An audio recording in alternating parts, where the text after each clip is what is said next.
नमस्कार, जय हिंद, वंदे मातरम। मैं सुमित कुमार और आप देख रहे हैं हमारा YouTube channel DL Hindi knowledge. प्यारे दोस्तों, आज के इस वीडियो में यूपीएससी पेट जो 2025 में होने वाला है, तो हिंदी में जो क्वेश्चन पेपर हो चुके हैं, अर्थात पिछले साल के जो पेपर हैं उनके सारे मैं क्वेश्चन लेकर आया हूं, उत्तर लेकर आया हूं। आप इसको वीडियो को देखेंगे तो आपके दिमाग में एक प्रश्न उठेगा और आपके अंदर विचार पैदा होगा कि हाँ, पीवाईक्यू में कैसे क्वेश्चन पूछे गए, उसके आधार पे हमें क्या पढ़ना है, क्या छोड़ना है। कम समय में सबसे अच्छी तैयारी तभी होती है जब आपकी रणनीति अच्छी हो। तो इसलिए ये वीडियो बहुत महत्वपूर्ण है। 2021, 22 और 23 के सभी इसमें पीवाईक्यू दिए गए हैं, जिसके आधार पे आप बहुत आसानी से जो है समझ पाएंगे कि हिंदी में क्या क्या पूछा जाता है और क्या क्या नहीं पूछा जाता है। और बहुत छोटा वीडियो है, इसलिए इसको एकाग्रतापूर्वक देखिए और कई बार देखिए। सारे क्वेश्चन हैं, 21 के, 22 के, 23 के सभी क्वेश्चन दिए गए हैं और बहुत ही आसान भाषा में समझाया गया है कि हाँ, क्या क्या पूछा जाता है। आप जब इस वीडियो को देखेंगे तो आसानी समझ पाएंगे। कोई भी भाई, कोई भी बहन इस वीडियो को देख रहा है तो आप सभी से आग्रह है कि प्लीज़ वीडियो को लाइक ज़रूर कर दें और पूरा वीडियो ज़रूर देखें। काफ़ी मेहनत करने के बाद ये वीडियो बनाया है मैंने। अब देखिए, हम वीडियो में आगे बढ़ें उससे पहले थोड़ा सा सिलेबस पर नज़र डाल लेते हैं। बहुत से विद्यार्थी क्या करते हैं, यही नहीं जानते कि भाई पूछा क्या जाता है हिंदी में।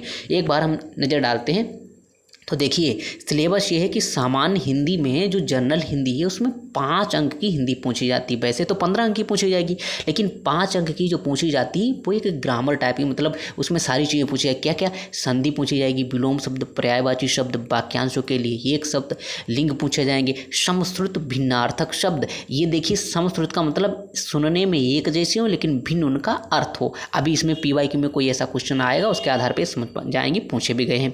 मुहावरे और लोकोक्तियाँ। मुहावरे क्या होते हैं, लोकोक्तियाँ क्या होते हैं, इसके बारे में जो है क्वेश्चन दिए गए। फिर सामान्य शुद्धियाँ, बहुत महत्वपूर्ण है शुद्धियों वाला। उसके बाद में क्या है, लेखक और रचनाएं, गद्य और पद्य की जो है रचनाएं हैं, उनके बारे में जानकारी यहाँ पे दी गई है। और जो है यहाँ से कोई एक लेखक पूछ दिया जाएगा, उसकी रचनाएं पूछ दी जाएगी या मेल करके पूछ दिया जाएगा। 2023 में बहुत डिफिकल्ट, थोड़ा सा बहुत डिफिकल्ट नहीं, जिसने पढ़ा था आसानी से कर लिया, नहीं पढ़ा उसके लिए थोड़ा मुश्किल हुई थी। और एक गद्यांश आएगा, उसके 10 क्वेश्चन होंगे, 1 या 2 आएंगे और 10 क्वेश्चन के आएंगे, अर्थात टोटल 15 अंक की आपकी हिंदी आएगी। याद रखना, कितने? 15 अंक की। लेकिन 5 अंक की जो है वो आपको कुछ मेहनत करनी पड़ेगी, लेकिन मेहनत ज़्यादा नहीं करनी पड़ेगी। कब? जब आप पीवाईक्यू देख लेंगे। तो इस वीडियो को बहुत धैर्यपूर्वक धीरे से आसानी से देखें, सुनते रहें और आसानी से सारे क्वेश्चन आप कर पाएंगे। तो आइए अब आगे बढ़ते हैं। 2021 जो है उसके पीवाईक्यू पढ़ेंगे। देखिए, पहला क्वेश्चन है, गागर में सागर भरना। तो इसका अर्थ क्या होता है? क्या है? मुहावरा है, याद रखना। विकल्प ए है बहुत बोलना, विकल्प बी दोहों की रचना करना, विकल्प सी कम बोलना, विकल्प डी है थोड़े में बहुत कहना। तो इसका सही उत्तर क्या होगा दोस्तों? तो देखिए, बहुत बोलना तो बिल्कुल नहीं होगा, दोहों की रचना करना बिल्कुल नहीं, कम बोलना बिल्कुल नहीं, थोड़े में बहुत कहना ये होगा। गागर में सागर भरना, ये एक बहुत प्रसिद्ध व्यक्ति हुए हैं जिनका नाम है बिहारी। हिंदी में रीतिकाल में गिने जाते हैं। याद रखना, बिहारी किस काल से संबंधित है दोस्तों? तो ये रीतिकाल के कवि ही हो सकता है पूछ दिया जाए आपसे, याद रखो। अब रीतिकाल के बिहारी हैं, इनका महत्व क्या है कि इन्होंने कुछ दोहे लिखे हैं। दोहे कितने लिखे हैं? 700। और 700 दोहों की इतनी बड़ी व्याख्या की है कि एक एक दोहे की 3-3, 4-4 व्याख्याएं निकलती हैं। तो इसीलिए इन्होंने जो दोहे भरे हैं, इसीलिए उनको गागर में सागर भरने वाले व्यक्ति कहा जाता है। याद रखना। आगे बढ़ते हैं। अगला क्वेश्चन देखो, दिया गया है कि शुद्ध वर्तनी का चयन कीजिए। महत्वाकांक्षा, महत्वाकांक्षा, महत्वाकांक्षा, महत्वाकांक्षा। देखो, अब इसमें पहले विकल्प काटेंगे कैसे। देखो, महत्व हा में आ की मात्रा नहीं होती, गलत हो जाएगा। माँ में आ की मात्रा नहीं होती, गलत हो जाएगा। अब ये महत्वाकांक्षा है, महत्वाकांक्षा। तो देखो, यहाँ विकल्प नंबर कैसे हम सही करेंगे। तो देखो, जो महत्व होता है, शुद्ध वर्तनी का सबसे अच्छा तरीका है, अगर आपको संधि आती है तो शुद्ध वर्तनी भी अच्छे से कर पाएंगे। तो देखो, हम क्या लिखते हैं, हमने लिखा महत्व। क्या लिखा? महत्व धन आकांक्षा। महत्व धन आकांक्षा लिखेंगे। जब महत्व धन आकांक्षा लिखते हैं तो ये जुड़ जाता है, यहाँ से आ आता है, और यहाँ से आ आता है, और संधि आपको पता है दीर्घ संधि में आ और आ मिलकर के क्या बड़ा आ हो जाता है। और वा में आ की मात्रा कहाँ है, यहाँ पे है, यहाँ पे है और यहाँ, लेकिन यहाँ माँ में आ की नहीं मात्रा आएगी, हाँ में नहीं आएगी, तो विकल्प नंबर ए इसका सही हो जाएगा। राइट क्या होगा, विकल्प नंबर ए आपको याद रखना है दोस्तों। महत्वाकांक्षा शुद्ध वर्तनी। आगे बढ़ते हैं। हाँ, एक त्रुटि इसमें हो सकती, डबलता एक बार देख लेना, लेकिन विकल्प नंबर ए ही इसका सही होगा। आगे बढ़ते हैं। एकल, इसका विलोम क्या होगा। आप देखो विलोम शब्द पूछ गया है, एकल का उपयुक्त होगा, बहुल होगा, अकेला होगा, पर्याप्त होगा, तो इसका सही उत्तर होगा विकल्प नंबर बी, बहुल इसका उत्तर होता है। उसके बाद में आगे बढ़ते हैं। दर्प का पर्यायवाची है।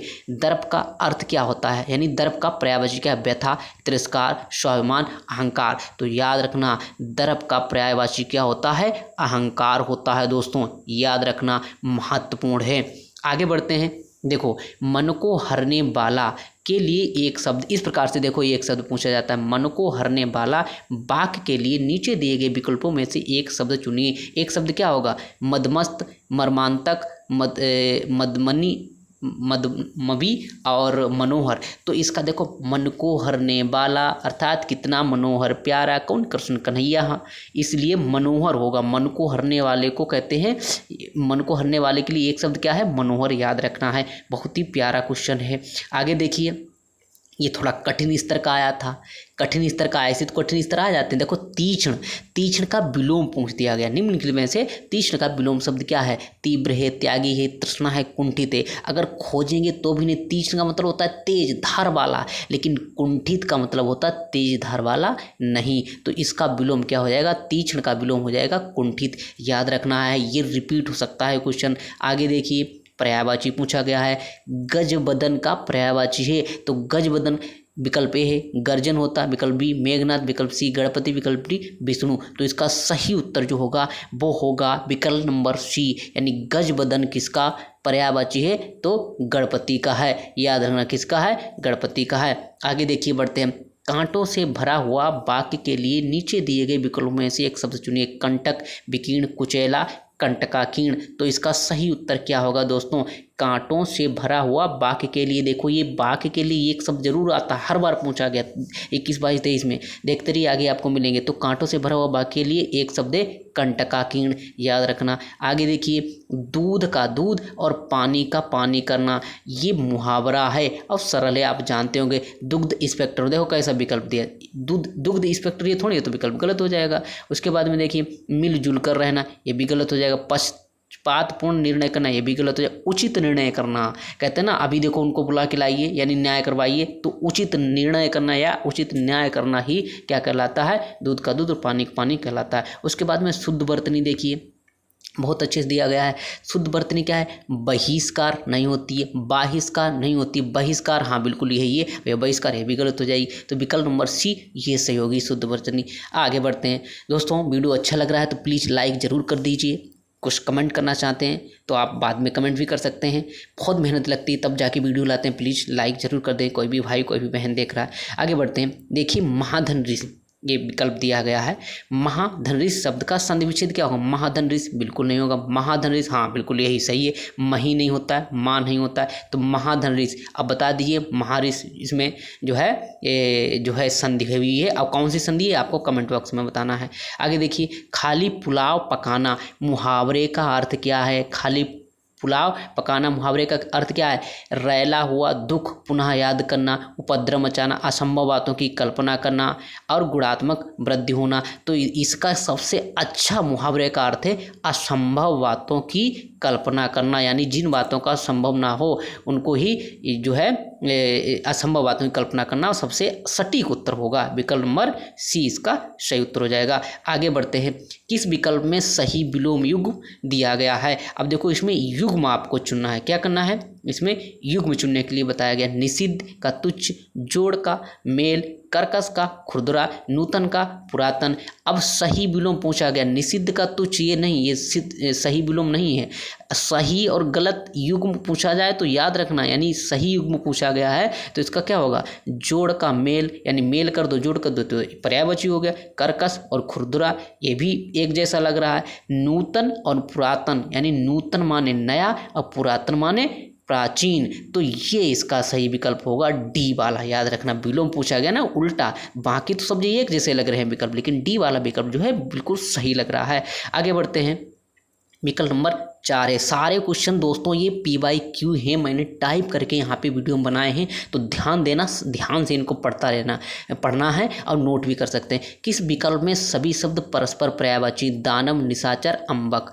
दानव निशाचर तो ठीक है, लेकिन अम्बक अलग है, इसलिए गलत विकल्प हो जाएगा। रीता, रिक्त, तिक्त, ये भी अलग हो जाएगा। मनोरथ, स्पृहा, निलय, ये भी अलग हो जाएगा। सही विकल्प नंबर डी होगा इसका, पार्वती, रुद्राणी और भवानी। याद रखना प्यारे दोस्तों, यही विकल्प इसका सही होगा। कौन सा होगा? विकल्प नंबर डी, पार्वती, रुद्राणी और भवानी। ये किसके हैं? माता गौरा के। ये सभी के सभी पर्यायवाची शब्द हैं, ये आपको याद रखना है।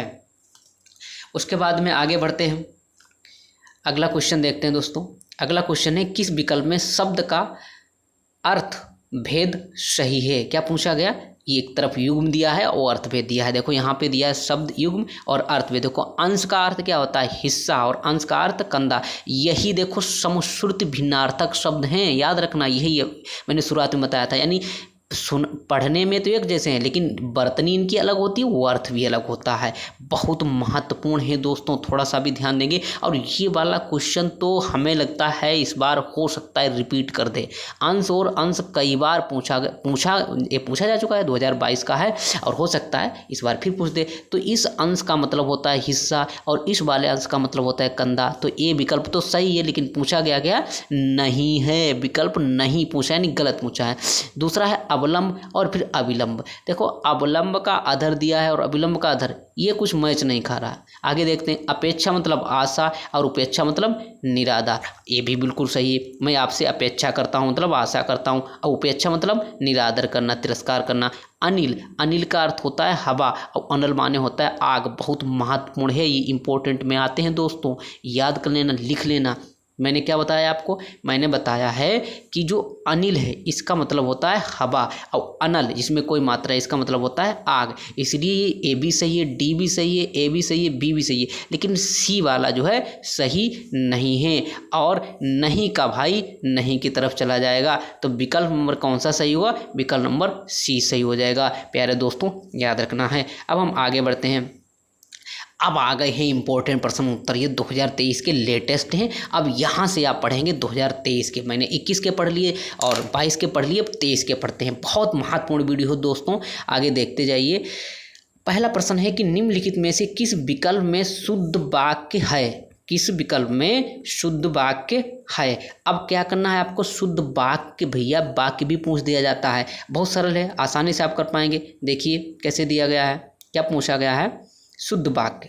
अब शुद्ध वाक्य का तरीका है, जब आप वाक्य पढ़ेंगे तब आपको मालूम है। आपका दर्शन पाकर मैं धन्य हो गया, ठीक है। महादेव में छायावादी कवयित्री हैं। रमा ने अपनी भाई से पुस्तक पढ़ने को कहा, जब भी आप आओ मुझे मिले। अब शुद्ध वाक्य पूछा गया, आपका दर्शन पाकर मैं धन्य हो गया। अब देखिए भाई, आपका दर्शन पाकर मैं धन्य हो गया, ये बात सही है या गलत है? आप ही जानिए, क्या सही हो सकता है या नहीं।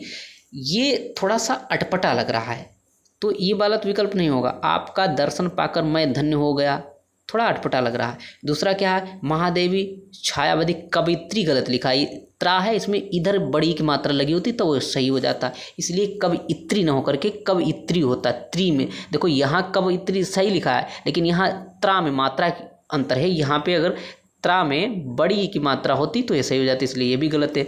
रमा ने अपने भाई से पुस्तक पढ़ने को कहा, यही विकल्प सही है। जब भी आप जाओ मुझे मिलना, आप जब भी जाओ मुझे मिलना, तो आप पहले होते तो सही हो जाता, ये भी गलत है, ये भी सही है, ये भी गलत है।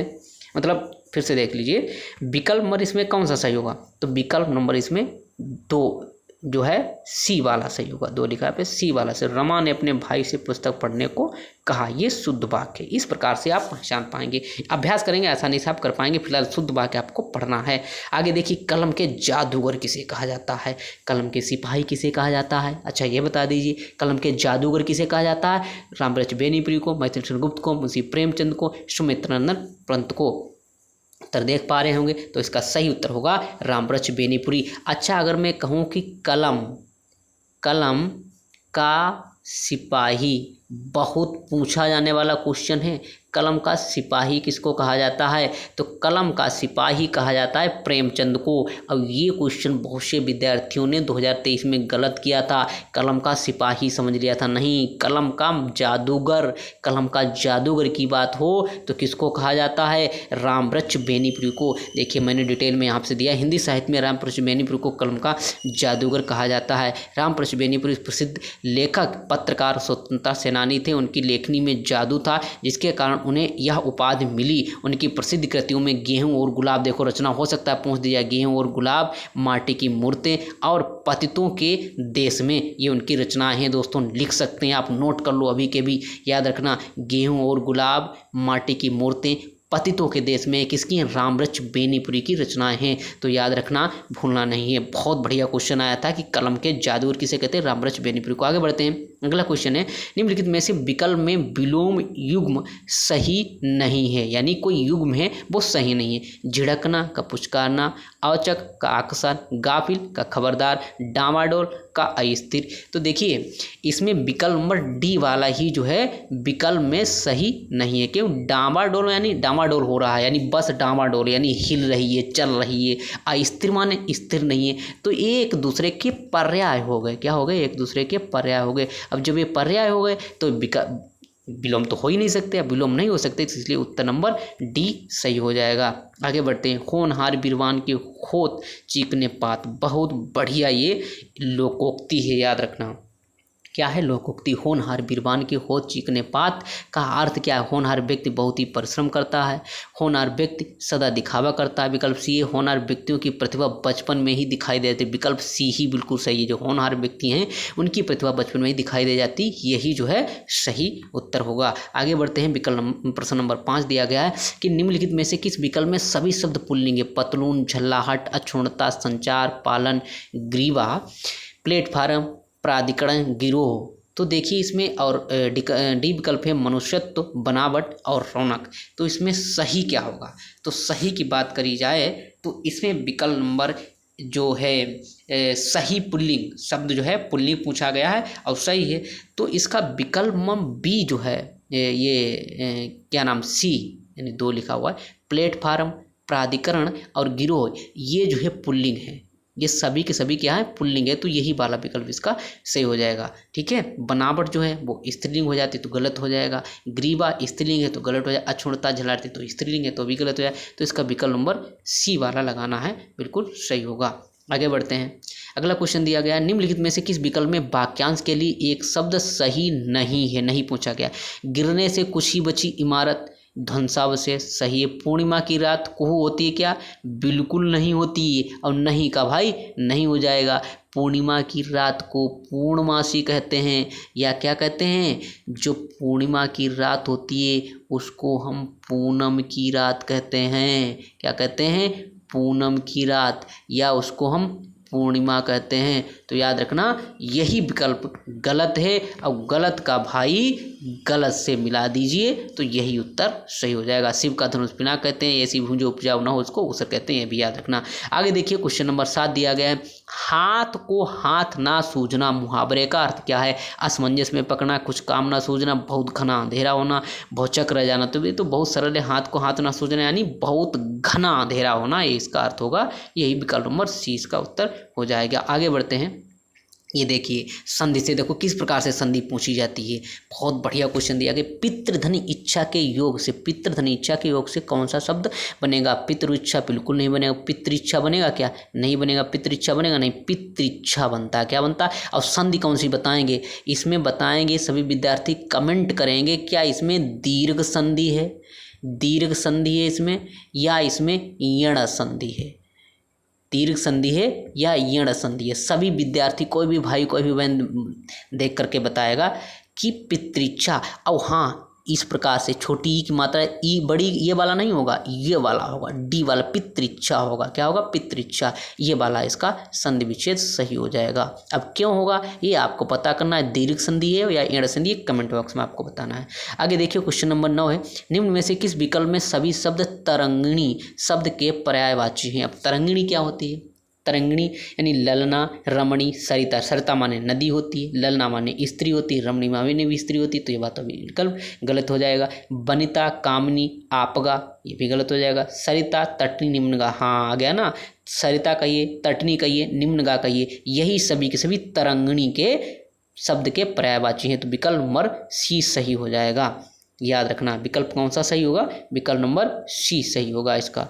आगे देखिए, निम्नलिखित में से रचनाकार और उनकी रचना के अनुसार कौन सा युग्म गलत है। युग्म गलत पूछा गया है किसी, इसीलिए देखो यहाँ से रचना बाणभट्ट की रचना कादम्बरी है, बिल्कुल। जयशंकर प्रसाद की लोकायतन है, नहीं है। लोकायतन किसकी है, पंत की रचना है दोस्तों, पंत की, इसलिए गलत पूछा गया। अब गलत का भाई गलत होता है, तो यही उत्तर सही है। बादशाहन का कामसूत्र है, बिल्कुल। मुंशी प्रेमचंद का गोदान है, ये एक उपन्यास है। गोदान की वो विधा क्या है, तो ये उपन्यास है, याद रखना दोस्तों। गोदान की विधा क्या, उपन्यास है। आगे बढ़ते हैं दोस्तों, आगे बढ़ते हैं। आगे देखिए, असरफियाँ लुटें और कोयले पर मोहर, इसका सही उत्तर क्या होगा। बड़े बड़े बहुत अच्छा क्वेश्चन है। देखिए, ये लोकोक्ति पूछी गई है कि असरफियाँ लुटें और कोयले पर मोहर। लोकोक्ति का अर्थ हो बड़े बड़े खर्चों पर ध्यान देना, छोटे खर्चों पर कंजूसी बिल्कुल नहीं। सराहना के बिना योग्यता का व्यर्थ हो जाना बिल्कुल नहीं। स्वाभाविक दोषों का किसी अन्य कारण से और अधिक बढ़ जाना बिल्कुल नहीं। एक वस्तु में होने वाला लाभ दूसरी वस्तु में हुई हानि बिल्कुल नहीं। तो सही क्या होगा, फिर से पढ़ते हैं, ध्यान से देखिए। इसका विकल्प नंबर 1 ही सही हो जाएगा, यानी बड़े बड़े थोड़ा गलत लिखा है, खर्चों पर ध्यान देना और छोटे खर्चों में कंजूसी करना, इसी को कहते हैं असरफियाँ लुटें और कोयले पर मुहर। यही जो है लोकोक्ति का सही अर्थ हो जाएगा, याद रखना। आगे देखिए, क्वेश्चन नंबर 12 दिया गया है, निम्न में से कौन सा वाक्य अशुद्ध है। अशुद्ध वाक्य पूछा गया। भारत में इतिहास में 15 अगस्त का बहुत महत्व है। रात उसका प्राण पखेरु उड़ गया, आज भी लाल बहादुर शास्त्री जी को याद किया जाता है। क्या आप मेरे साथ चलेंगे। आपको लग रहा है दोस्तों कौन सा क्वेश्चन गलत हो रहा है, देखो बी वाला पढ़िए। रात उसका प्राण पखेरु उड़ गया, अजीब लग रहा है ना, तो ये अजीब लग रहा है, यही वाला अशुद्ध है वाक्य। अशुद्ध पूछा गया, अशुद्ध का भाई अशुद्ध, तो विकल्प नंबर बी सही हो जाए। यहाँ पे ये होना चाहिए रात उसके प्राण पखेरु उड़ गए, ये सही होता, लेकिन लिखा गया उसका प्राण उड़ गया, तो ये गलत हो गया। आगे देखिए, क्वेश्चन नंबर 13 है, द्विवेदी युग के प्रवर्तक निम्न में से कौन है। द्विवेदी युग के प्रवर्तक कौन है। 2 क्वेश्चन देखो, जयशंकर प्रसाद, सूर्यकांत त्रिपाठी निराला, ये दोनों के दोनों छायावादी युग हैं, पूछा जाता है। देखो पूछा गया है हिंदी में, 2023 में पूछा गया। अब छायावादी युग के हैं तो आप नोट करके रख लो। छायावादी युग पूछा जाए, जयशंकर प्रसाद, सूर्यकांत त्रिपाठी निराला, महादेव वर्मा और रामकुमार वर्मा, ये 4 व्यक्ति हैं, 4 स्तंभ पूछे जाते हैं। सुमित्रानंद पंत भी हैं, तो इस प्रकार से 4 लोग। लेकिन इसका सही उत्तर क्या होगा, तो इसका उत्तर सही हो जाएगा आचार्य महावीर प्रसाद द्विवेदी उत्तर होगा। हजारी प्रसाद द्विवेदी नहीं होगा, याद रखना महावीर प्रसाद द्विवेदी होगा इसका उत्तर। बहुत महत्वपूर्ण है, द्विवेदी के प्रवर्तकों ने महावीर प्रसाद द्विवेदी। आगे देखिए, कंदर्प कितना अच्छा देखिए आ गया उदाहरण। कंदर्प, पंचसर और पुष्पधनवा, ये किसके पर्यायवाची हैं, तो ये पर्यायवाची जहाँ भी कंदर्प दिखाई दे, पंचसर दिखाई दे, पुष्पधनवा दिखाई दे, तुरंत कामदेव पे आ जाइए। कामदेव का पर्यायवाची है कंदर्प। बहुत पूछा जाता है। मनमथ पूछा जाता है, मनमथ बहुत सरल नाम देखा होगा, बहुत से लोगों का होता है मनोज। मनोज नाम किसका है, तो मनोज नाम जो है वो कामदेव का है, याद रखना। क्या मनोज पर्याय किसका है, तो वो कामदेव का है, भूलना नहीं, बहुत महत्वपूर्ण है। आगे देखिए, निम्न में से कौन सा छंद विच्छेद युग्म गलत है। गलत पूछा गया। अनुदित बराबर अनुधन उदित सही है। अवनींद्र अवनिधन इंद्र सही है। श्रद्धा धनन श्रद्ध कहाँ होता है, श्रद्धा होता तो सही हो जाता, तो गलत पूछा गया। और गलत का भाई गलत, इसलिए विकल्प नंबर सी सही हो जाएगा। आगे देखिए, चांदी का जूता मारना, अब बताइए क्या है, एक मुहावरा है, इसका अर्थ क्या होगा। बहुत सरल, चांदी का जूता मारना होता, हमेशा याद रखना, इसका अर्थ होता है रिश्वत देना। चांदी का जूता मारना ये मुहावरा है दोस्त। तो चांदी का जूता मारना मुहावरा कहीं भी लिखा हो तो इसका अर्थ हो जाए रिश्वत देना। आगे देखिए, भारतीय आत्मा किस कवि को कहा जाता है। बहुत महत्वपूर्ण, भारतीय आत्मा किस कवि को कहा जाता है, तो भारतीय आत्मा कहा जाता है हमारे बहुत ही एक प्रसिद्ध व्यक्ति हुए जिनका नाम है माखनलाल चतुर्वेदी। इनकी कई रचनाएं हैं जिनमें से हिम किरीटिनी, हिम तरंगिणी और पुष्प की अभिलाषा। तो याद रखना भारतीय आत्मा किसको कहा जाता है, तो माखनलाल चतुर्वेदी को कहा जाता है, भूलना नहीं। बहुत अच्छा क्वेश्चन है, देखो यहाँ पे दिया गया है डिटेल से थोड़ा सा। भारतीय आत्मा माखनलाल चतुर्वेदी को कहा जाता है। वे एक प्रसिद्ध कवि, लेखक, पत्रकार और स्वतंत्र सेनानी थे। विस्तार में देखो दिया है माखनलाल चतुर्वेदी, इसको आप पढ़ सकते हैं वीडियो को रोक करके। कुछ रचनाएं भी देखो, पुष्प की अभिलाषा बहुत महत्वपूर्ण रचना इनकी दी गई है। कौन सी, पुष्प की अभिलाषा रचना दी गई है। आगे बढ़ते हैं। उर्मिलेश शब्द का संधि विच्छेद क्या होगा, उर्मिला धनीस, उर्मिल धनीस, उर्मिल धन एस, उर्मिला धन एस। देखो उर्मिल और उर्मिल तो नहीं होगा, और एस ये भी नहीं होगा, तो 3 विकल्प कट के एक बचा है, उर्मिला धन ईस। तो यही विकल्प सही हो जाएगा। उर्मिलेश में क्या हो, उर्मिला धन ईस, विकल्प नंबर ए सही होगा इसका। आगे देखो बढ़ते हैं। विकल्प नंबर 19 से निम्नलिखित में से किस विकल्प में सभी शब्द पर्यायवाची नहीं पूछेंगे, बिसिक, तीर, ईशु, निशीत, मध्यरात, बासर, कैवल्य, निर्वाण, अपवर्ग। इसका मतलब होता है मोक्ष। कैवल्य का मतलब होता है मोक्ष, याद रखना, पूछा जा सकता है। कैवल्य का अर्थ क्या होता है, कैवल्य का इसका अर्थ होता है मोक्ष प्राप्त करना, है ना, मोक्ष। निर्वाण प्राप्त हुआ, किसको निर्वाण प्राप्त हुआ, गौतम बुद्ध को। अश्म, प्रस्तर, शिला, इसका उत्तर क्या सही होगा दोस्तों, तो इसका सही विकल्प जो होगा वो हो जाएगा वी। क्या पूछा गया, नहीं पूछा गया ना। वासर माने होता है दिन, और बासर दिन का पर्याय है, तो भाई यहाँ बासर दिया गया, निशीत माने रात होता है, मध्य माने रात होता है, तो यही गलत हो गया। गलत का भाई गलत, यही विकल्प नंबर बी सही हो जाएगा। आगे बढ़ते हैं। निम्नलिखित में से किस विकल्प में समश्रुति, देखो आ गया ना, समश्रुति भिन्नार्थक का सही अर्थभेद नहीं, यहाँ भी देखो नहीं पूछा गया है। देखो कौन सा नहीं है, तो देखो यहाँ दिया गया है स्वपच और ये स्वपच। इस स्वपच का मतलब होता है चांडाल, याद रखना, और इस स्वपच का मतलब होता है स्वयं भोजन बनाने वाला। तो विकल्प नंबर ए तो सही है। प्रवर का मतलब होता है मूंगा, और प्रवर का मतलब वस्त्र। हुति का मतलब हवन, हुति का मतलब बुलावा। थाती का मतलब धरोहर, थाती का मतलब, ये गलत है। इसका थोड़ा उल्टा दिया है दोस्तों, क्या दिया है, उल्टा दिया है। उल्टा क्या दिया है अभी आपको मैं बताता हूँ, जरा ध्यान से देखिए। अगर यही थोड़ा सा अलग दिया होता, इसमें थोड़ी सी गलती है। अब गलती इसमें क्या है, गलती इसमें ऐसी हुई है दोस्तों, याद रखना कि जो विकल्प इसमें दिया गया है वो विकल्प थोड़ा सही नहीं है। मतलब विकल्प के आधार पर देखा जाए तो इस स्वपच का सही है। अब पूछा क्या, गलत पूछा है। तो प्रवर मतलब मूंगा होता है, प्राण मतलब वस्त्र होता है, और हुति मतलब हवन होता है, हुत मतलब बुलावा, ये भी सही है। अब थाति का मतलब स्थिरता होता है, थाति का मतलब धरोहर होता है। बस अंतर इसमें इतना है कि ये उल्टा दे दिया गया, यानी थाति का मतलब इसमें दिखा दिया गया ये स्थिरता, और थाति का मतलब धरोहर, तो इसीलिए गलत हो गया है। यानी सही क्या होता है, थाति का मतलब होता है स्थिरता, और थाति का मतलब धरोहर, ये सही होता है। लेकिन अब इसमें उल्टा दिया गया भाई, पहले जो दिया गया है, और पहले का तो पहले दिया है, थाति का धरोहर दे दिया, लेकिन होता है थाति का धरोहर, इसलिए विकल्प डी गलत हो जाएगा। और डी का भाई डी, इसलिए क्वेश्चन नंबर 20 का आंसर हो जाएगा डी सही हो जाएगा। भिन्नार्थक शब्द अर्थ पूछा गया है, इसका अर्थ हो जाएगा, यानी उत्तर हो जाएगा डी। तो इस प्रकार दोस्तों इसमें सारे क्वेश्चन हमने कर लिए, 21, 22 और 23 के। इस प्रकार सभी पीवाई की पूर्ण हुई। प्लीज़ वीडियो को लाइक ज़रूर करें, दोस्तों को शेयर करें। किसी प्रकार का कोई क्वेश्चन है कमेंट आप अवश्य करें।